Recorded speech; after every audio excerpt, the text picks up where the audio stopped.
Terus ini kalau tadi keutamaan ilmu, ada beberapa juga Mbak Hasim ngomong keutamaan ulama.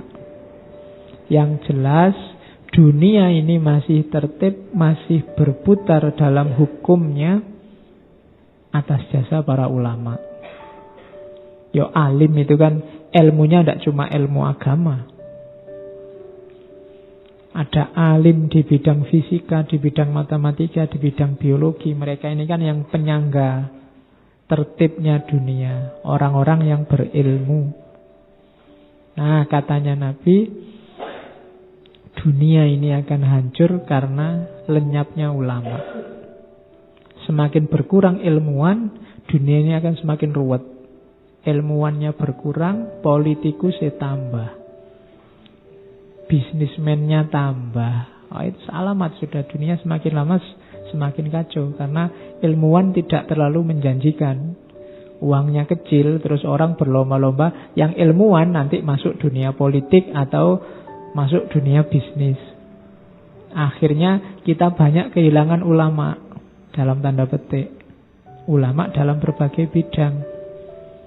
Akhirnya apa? Dunia hancur. Kenapa? Karena pada akhirnya urusan-urusan dunia diserahkan pada orang yang tidak ngerti ilmunya. Itu maksudnya hadis itu.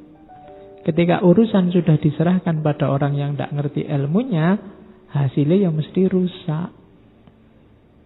Kenapa kok nggak diserahkan pada yang ngerti ilmunya? Yang ngerti ilmunya sudah pergi, entah pergi ke bidang yang lain, yang lebih profit, yang lebih banyak hasilnya, atau meninggal. Jadi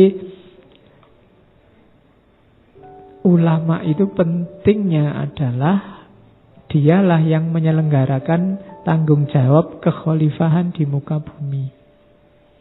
Kalau mereka ini pergi semua, ya yang terjadi kekacauan demi kekacauan. Kalau tidak percaya, silahkan kamu cek ada masalah ruwet apa di Indonesia. Itu mesti akarnya ketika yang ahlinya tidak ada, yang jadi ilmuwannya tidak ada, atau ada tapi tidak ikut campur, atau ikut campur tapi tidak dipercaya, atau ikut campur dan dipercaya tapi banyak tekanan. Oke. Maka Nabi mengingatkan itu. Makanya kita hargai ulama itu antara lain dengan cara kita posisikan para ulama itu pada makomnya sebagai ulama. Oke, tidak hanya dihargai dalam arti tidak boleh dicaci maki, itu ya pastilah. Tapi ada yang lebih penting, kita posisikan mereka dalam porsinya dan proporsinya. Karena mereka lah nanti yang menjalankan tanggung jawab tertibnya dunia ini. Ini saya lupa dulu, hadis ini pernah saya sampaikan waktu tema para filosof muslim. Saya lupa di tokoh siapa. Jadi hati-hati, banyak orang yang cara berilmunya keliru.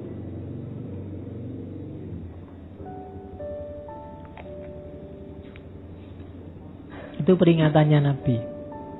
Man tolabal ilma liyujadilal ulama wa yumariya bihi sufaha wa yasrifa bihi wujuhan nasi ilaihi.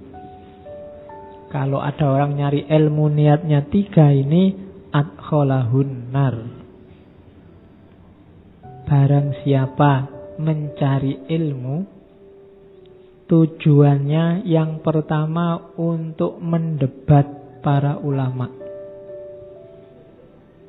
Jadi mungkin ada ulama atau tokoh apa yang tidak kamu setujui pikirannya, terus kamu cari-carikan dalil, kamu cari-carikan alasan untuk membantah pikirannya. Jadi tujuanmu cari ilmu hanya untuk membantah, hanya untuk mendebat. Wa yumari bihi sufaha, atau untuk menipu orang-orang bodoh. membuat mereka terpersona. Wah, pinter banget orang ini. Wah, orang ini kalau ngomong enak sekali. Wow, wa yumari bi sufaha wa yasrifa bihi wujuhan nas ilaihi. Yasrifa bihi wujuhan nas itu dan berpaling padanya wajah-wajah orang lain. Maksudnya apa? Popularitas. Ingin terkenal. Jadi nyari ilmu tujuannya untuk menang debat, tujuannya untuk menipu orang lain, menipu orang yang tidak ngerti, biar mereka gampang diatur, gampang diarahkan, atau hanya ini nyari popularitas, hasil akhirnya neraka. Adkholahun nar. Maka hati-hati tadi dengan niat. Bahwa ada temanmu atau gurumu atau ustadzmu yang tidak kamu setujui gagasannya, tidak masalah. Tapi jangan gara-gara itu terus kamu cari-carikan dalil. Beda loh ya, mencari dalil dengan mencari-cari dalil. Kalau mencari-cari dalil, nyari yang cocok. Yang tidak cocok dibuang. Tapi kalau mencari dalil, sifatnya lebih objektif. Cari-cari alasan dengan mencari alasan kan beda. Mengapa kamu begitu? Terus, Pak, alasannya gini loh Pak. Itu jelas. Tapi kalau mencari-cari itu kamu bikin-bikin alasannya. Nah, liyujadila bihil ulama itu untuk kamu pengen debat, pengen nyari-nyari biar ulama kelihatan bodohnya. Nanti tak tunjukkan dalilnya. Oh, orang ini bodoh sekali, baru ngerti segitu aja berani-beraninya ngomong. Saya tak carikan. Kalau niatnya itu, atau niatnya biar anak yang tidak ngerti itu terpesona semua. Biar teman-temanmu wow semua, wow pinter banget. Aku tidak ada apa-apanya dibanding dia. Wa yasrifa bihis wa yumari bihis sufaha. Orang-orang bodoh terpesona, tertipu, dan terus kamu dapat popularitas. Mungkin kamu diundang ceramah kemana-mana, masuk TV, atau disuruh khotbah Jumat di mana-mana. Sekali Jumat bisa 2-3 kali. Nah itu berarti ya tujuannya hanya popularitas, maka adkholahun nar. Dulu kita pernah ngaji orang sofis, kelompok sofisme. Boleh dibuka lagi sesi sofisme. 3 ciri ini jadi karakternya orang sofis. Berdebat, pamer, dapat popularitas, terus dia mengambil keuntungan dari ilmunya. Jadi jangan sampai ini terjadi. Man talabal ilma liyujadila bihil ulama wa yumari bihi sufaha wa yasrifa bihi wujuhan nas ilaihi adkholahun nar. Nabi mewanti-wanti jangan sampai nyari ilmu kita itu. Baru masuk sekarang akhlaknya muta'alim. Nanti yang alim ada di belakang. Oke, sebelum mencari ilmu seorang muta'alim, yang pertama tazkiyatun nafas. Ayo hati kita dibersihkan. Jangan niat macam-macam lah, apalagi yang sifatnya duniawi, apalagi duniawi yang jelek. Jangan ada unsur menipu, kotor, dendam. Nyari ilmu karena dendam kan bisa. Kurang ajar kok temanku IP-nya bagus, besok tak ulang, tak balap IP-nya. Nah, itu nanti nyari ilmu karena dendam. Atau hasud, iri. Alah, baru ngerti gitu aja pamer. Aku juga bisa kalau cuma ngomong kayak gitu, itu hasud namanya. Tidak suka kalau temennya pinter, dan seneng kalau temennya lebih bodoh dari dia. Itu namanya hasud.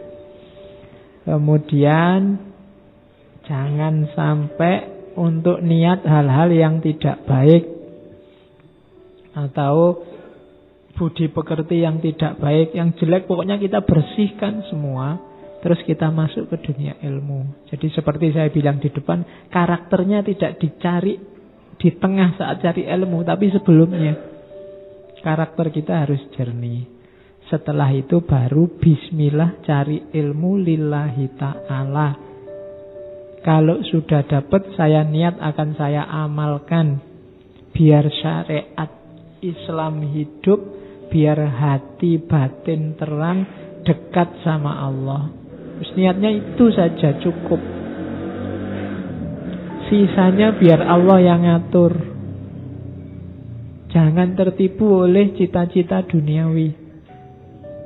Apapun itu, nanti menjebakmu sendiri. Kalau bahasa pesantrennya membuat ilmu tidak barokah.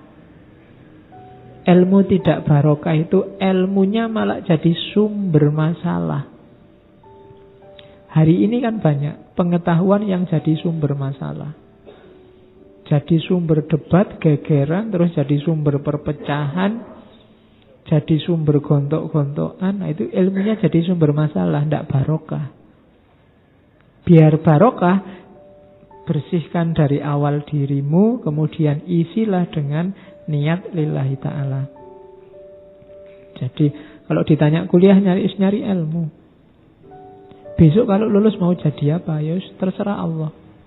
Wong kita punya Tuhan. Yang penting kita sungguh-sungguh serius berusaha. Apakah itu berusaha cari ilmu atau besok berusaha untuk bekerja, Allah pasti membuka jalan. Yakin kamu? Yakin. Nah itu kalau yakin mantap ya. Kadang-kadang kan kamu ragu sendiri. Kalau kamu ragu ya hasilnya ya setengah. Saya sering bilang Allah itu akan masuk dalam dirimu sejauh kamu beri berapa luas Allah ruang dalam dirimu. Jadi Allah kamu kasih dalam hidupmu berapa persen, ya sejauh itu Allah masuk. Kalau kamu yakinnya cuma 50%, ya Allah datangnya cuma 50%. Kalau kamu beri Allah jatah 99% untuk hidupmu, ya Allah datangnya 99%. Kalau kamu tidak terlalu yakin, ya Allah juga nggak terlalu bantu. Jadi Allah inda dzanni abdi. Makanya semakin mantap kepasrahanmu, semakin dalam Allah masuk.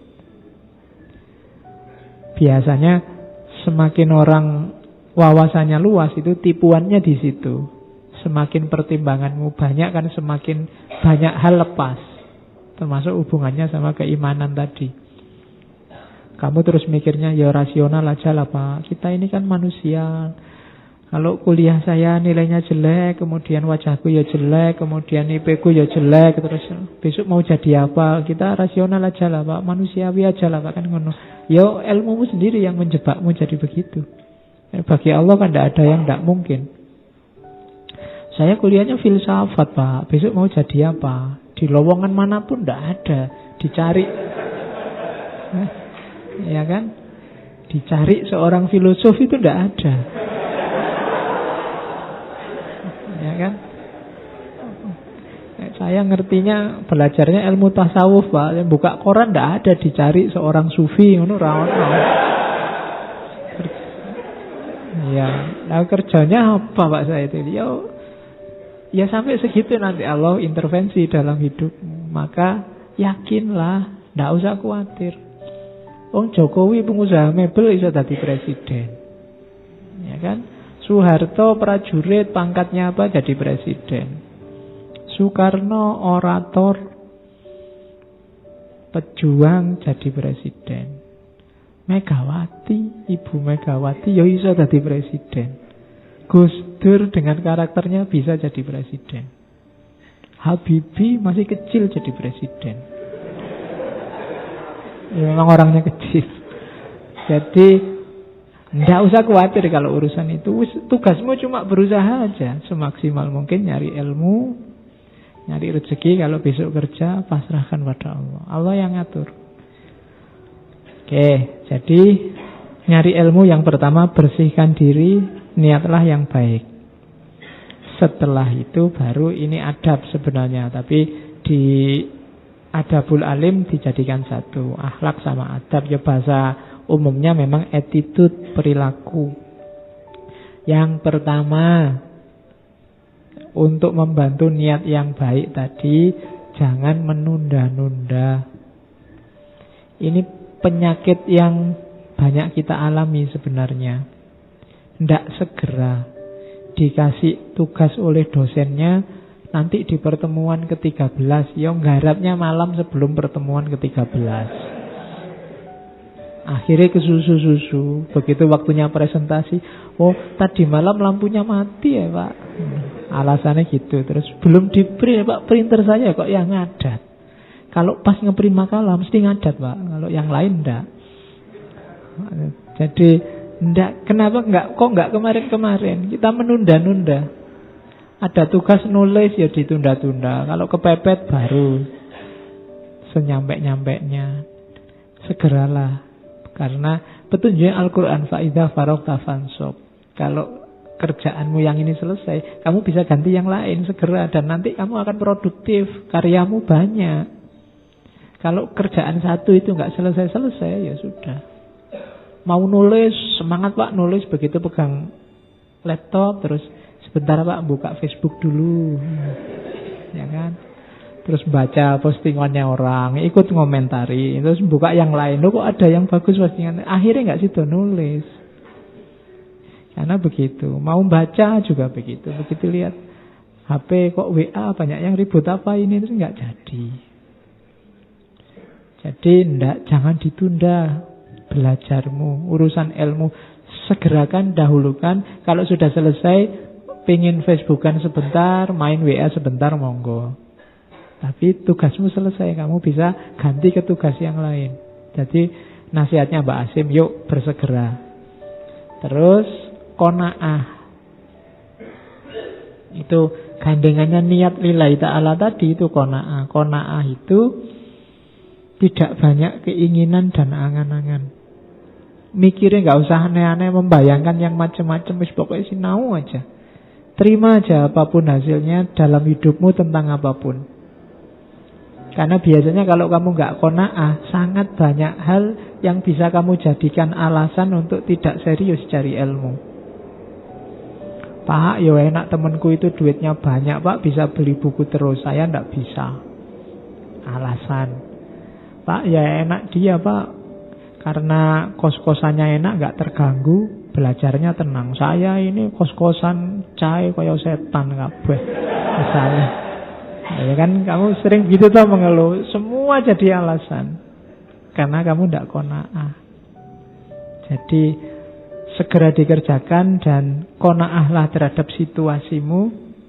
Tidak usah.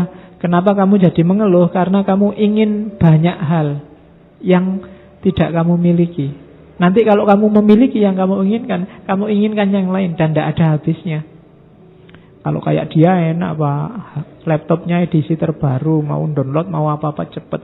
Saya ini laptopnya masih laptop lama Pak, sering hang, masih harus dipukul-pukul, masih harus digoyang-goyang. Ya, selalu mengeluh. Oke, jadi yang kedua qanaah. Terima situasi sekelilingmu, atasi itu. Tidak usah terlalu banyak berangan-angan. Karena terlalu banyak berangan-angan, keinginan macam-macam biasanya terus tidak jalan. Yang ketiga, adab akhlaknya pencari ilmu. Selanjutnya, membagi waktu, memanfaatkan waktu. Ini juga yang kita hari ini sangat banyak ketipu oleh waktu. Seolah-olah waktu kita sempit padahal banyak. Seolah-olah kita sibuknya luar biasa, padahal ya nggak punya jabatan apa-apa, nggak jadi apa-apa, itu kaya penting banget. Terus waktunya susah. Wah, kapan ya Pak saya bisa mulai nulis? Seolah-olah waktumu itu repot terus, jadi mulai nulis saja kamu bingung. Loh emangnya kamu tidak punya waktu? Banyak sih Pak, tapi kapan ya Pak saya bisa menyelesaikan? Banyak waktumu, coba diatur, manfaatkan yang baik. Karena kan ada pepatah kan, al-waktu kasaif. Kalau bukan kamu yang motong waktu, kamu yang dipotong oleh waktu. Terus mempersedikit makan minum. Mempersedikit itu bukan berarti terus kamu tidak makan puasa, tidak. Maksudnya fokusmu jangan pada makan dan minum.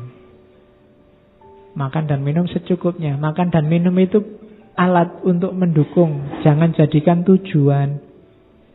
Kalau kamu makan dan minum aja dipikir, ya waktumu habis untuk hal-hal tidak penting.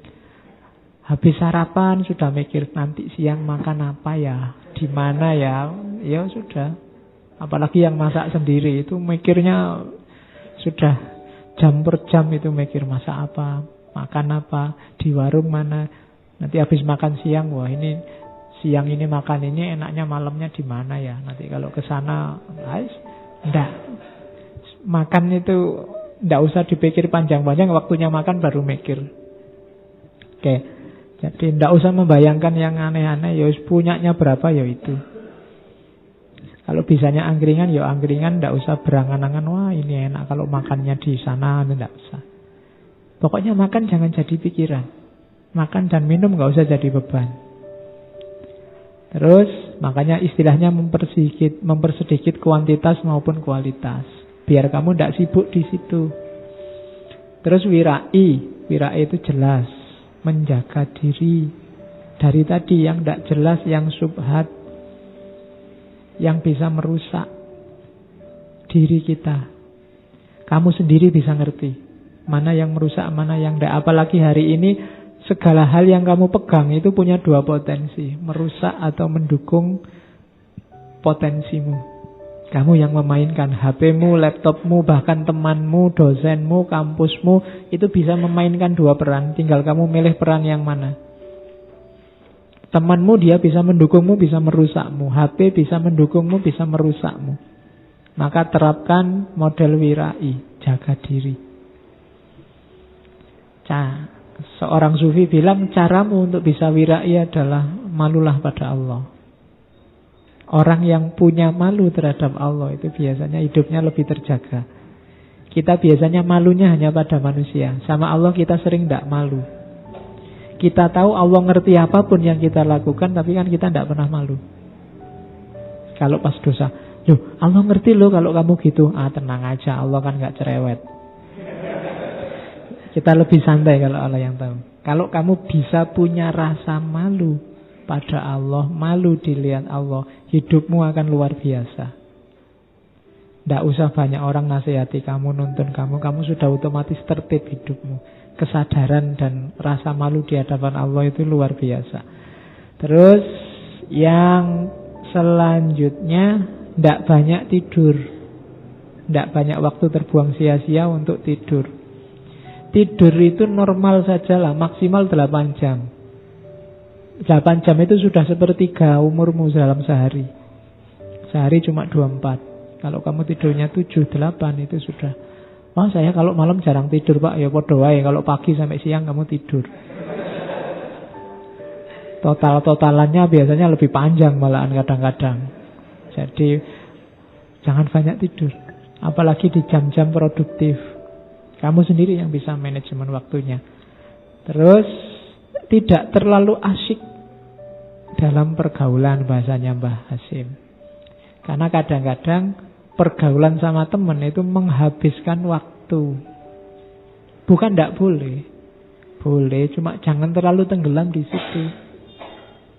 Ya jangan anti teman, tapi secukupnya. Syukur-syukur bisa mendukung pertumbuhan wawasanmu, pertumbuhan keilmuanmu. Jadi jangan tenggelam di situ. Apalagi dengan lawan jenis. Itu biasanya kalau sudah masuk ke dunia itu, kamu susah keluar sudah dengan lawan jenis. Yo, lebih gawat lagi kalau sesama jenis. Cuma, ya normalnya kan lawan jenis. Jadi, kalau ada yang masuk kategori sesama jenis itu lebih bahaya lagi. Oke, kamu sendiri yang ngatur untuk urusan pergaulan. Kamu ngertilah dosismu sendiri. Dosis yang tidak membahayakan masa depanmu. Untuk urusan pergaulan. Karena ini juga penting untuk kematangan ilmu.